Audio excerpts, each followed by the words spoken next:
Le verre pique. Beaucoup. Bonjour tout le monde, bienvenue pour cette nouvelle vidéo dans laquelle aujourd'hui nous allons aborder les tops, je vais dire les flops, non c'était la semaine dernière, les tops cette semaine, les tops de 2024 et comme je l'ai dit déjà dans la vidéo des flops, j'en ai pas vu malheureusement tous les films de 2024 et j'ai un gros retard. Le problème c'est que cette vidéo va pas sortir en novembre, les tops et flops de 2024. Et j'ai quand même suffisamment de films à classer pour pouvoir vous proposer ces deux vidéos. Donc, bah tant pis, je les sors maintenant. Et puis pour le reste, on en parlera en vidéo pour ce qui m'intéresse. Du coup, on est parti pour les tops 2024. Et on commence directement avec le top 5. Le plus exotique qu'on a fait, c'est le Futuroscope. C'est à 19 minutes de Poitiers. Et il y a une attraction où on traverse la Vienne. C'était peut-être pas une si mauvaise idée. Et on commence le top avec Nous les Leroy, qui est le premier film, premier long métrage écrit et réalisé par Florent Bernard. Nous les Leroy, pourquoi je l'ai mis dans les tops? Parce que tout simplement j'ai passé un super moment et que le point fort, c'est vraiment l'écriture sur ce film. J'en ai déjà parlé en vidéo, hein, bien sûr, donc je vais pas m'étaler là-dessus. La vidéo est sortie. Et bah écoutez, j'ai parlé de tous les films, tous les tops déjà en vidéo, donc je vais pas du tout, ça va être très court, je vais pas m'étaler sur les films. Mais voilà, vite fait, l'écriture.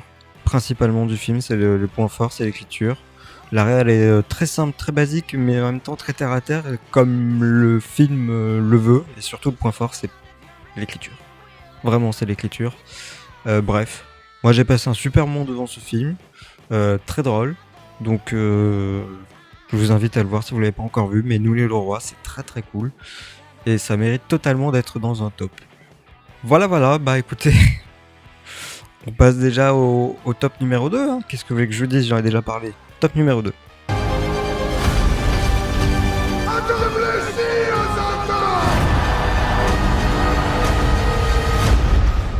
Celui qui peut détruire une chose en a le contrôle.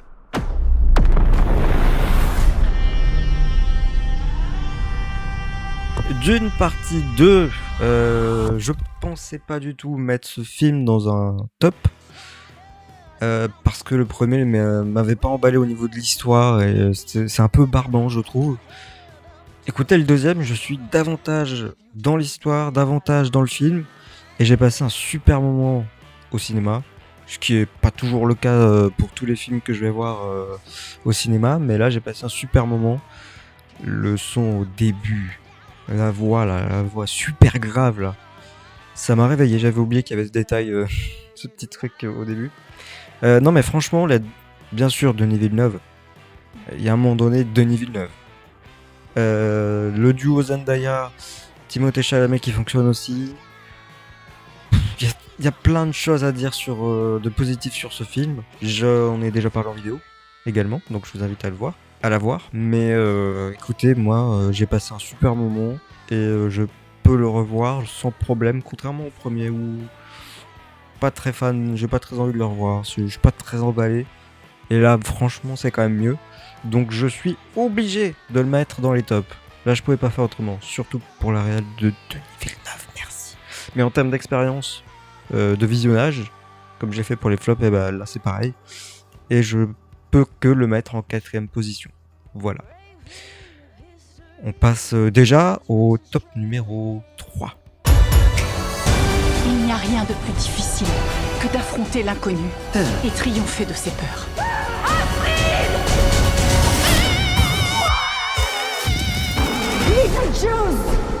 C'est quoi ce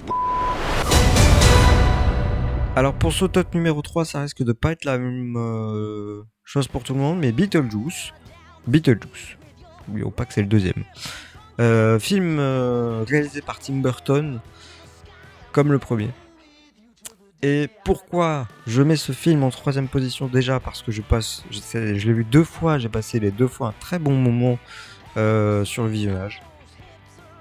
Et autre détail, c'est que j'ai retrouvé le Tim Burton que j'aimais sur les films d'avant. Ça faisait quelques projets que j'aimais plus trop ce que Tim Burton proposait. Et j'ai retrouvé l'âme de Tim Burton des films fantastiques d'avant.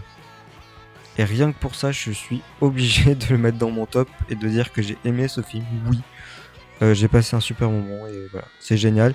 Jenna Ortega qui est parfaite aussi dans le film, qui est très très cool, avec Winona Ryder qui revient, qui est bien aussi. Franchement, pour moi, il y a pratiquement que des choses qui fonctionnent en fait. Je saurais même pas vous dire des défauts. Il y a peut-être des défauts, mais sur le moment, j'ai passé vraiment un bon moment, donc j'ai pas de défaut à relever particulier. Voilà pourquoi il est dans ce film, dans ce top, et dans la 3ème place. Je vais pas le mettre plus haut parce qu'il y a mieux sur l'année 2024. Voilà, je vais pas passer non plus le meilleur moment de ma vie, faut pas exagérer, mais voilà, j'ai passé un très bon moment, et c'est suffisant pour le mettre dans les tops. Passons au top numéro 2 qui va pas mettre tout le monde d'accord, je pense. Mais je fais sur expérience de visionnage, donc top 2.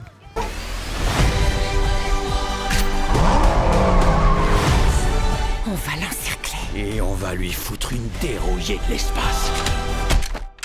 Merde. Un dernier saut pour terminer en apothéose.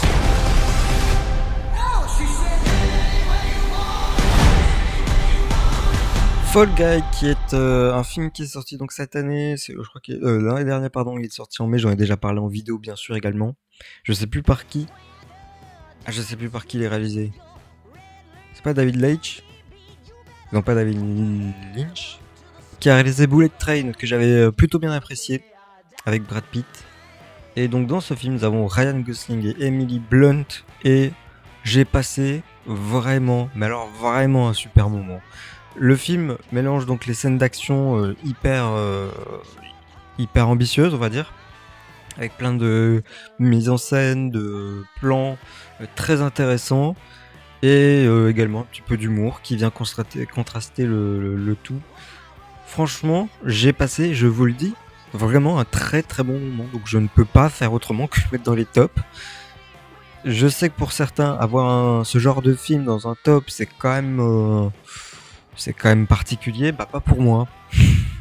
Je vous le dis comme je le pense, j'ai passé un super moment et je vais pas me justifier davantage. De toute façon, j'en ai déjà parlé dans une vidéo, donc si vous voulez vraiment des arguments ou des justifications, c'est dans la vidéo. Mais vraiment, j'ai passé un super moment. Et j'ai eu tout ce que je voulais, même mieux que ce que j'attendais. Donc, je n'ai absolument pas été déçu, et c'est pour ça qu'il se retrouve dans les top numéro 2, parce que vraiment, en termes d'expérience, de visionnage, encore une fois, régal. Voilà. Comme le premier top qui arrive maintenant. Nous prendrons tout le temps qu'il faut pour être prêts. Prêt à faire quoi?